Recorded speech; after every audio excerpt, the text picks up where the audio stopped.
America के राष्ट्रपति Donald Trump द्वारा भारत पर लगाए गए 50% टैरिफ ने भारत अमेरिकी व्यापार संबंधों में बड़ी दरार डाल दी है।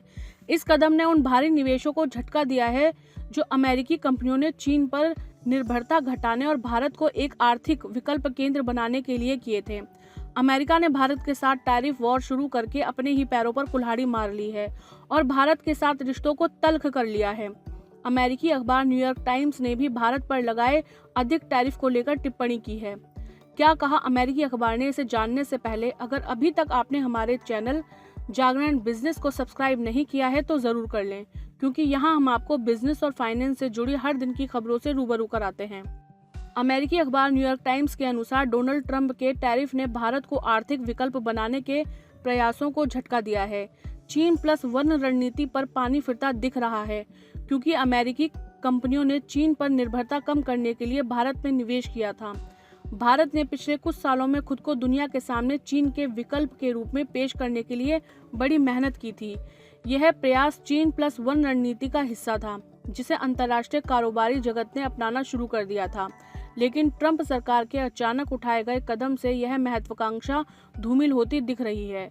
प्रधानमंत्री नरेंद्र मोदी की 7 साल बाद चीन यात्रा भी इसी पृष्ठभूमि में हुई, जिसने दुनिया का ध्यान खींचा। बात करें भारत चीन संबंध की तो 2020 में गलवान घाटी में हुई हिंसक झड़प से लेकर चीनी ऐप्स पर प्रतिबंध तक भारत ने चीन पर सख्ती दिखाई है। वहीं चीन ने भारत की रेयर एलिमेंट और तकनीक तक पहुंच को सीमित किया है। बावजूद इसके मौजूदा हालात में भारत को विदेश निवेश और बाजार की जरूरत है। विशेषज्ञों का मानना है कि अगर भारत चीन के लिए अपने दरवाजे खोलता है तो चीन भी सहयोग के कुछ रास्ते आसान कर सकता है। टैरिफ लागू होने के कुछ ही दिनों में भारतीय उद्योग और अमेरिकी साझेदार अब तक नई परिस्थितियों को समझने की कोशिश कर रहे हैं। भारत के लिए इंफ्रास्ट्रक्चर सेक्टर में तेजी लाना केवल वैश्विक प्रतिस्पर्धा का मुद्दा नहीं, बल्कि घरेलू स्तर पर युवाओं के रोजगार जैसे बड़े सवालों का समाधान भी माना जाता रहा है। लेकिन अमेरिकी समर्थन के बिना यह रास्ता और कठिन होता दिखाई दे रहा है। वहीं कंपनियां अब वियतनाम या मैक्सिको जैसे देशों की ओर रुख कर सकती हैं, जहां टैरिफ कम है। भारतीय अर्थशास्त्रियों ने चेतावनी दी है कि यह ट्रंप झटका निर्यात वृद्धि को रोक देगा और चीन+1 से जुड़े निवेश को नुकसान पहुंचाएगा।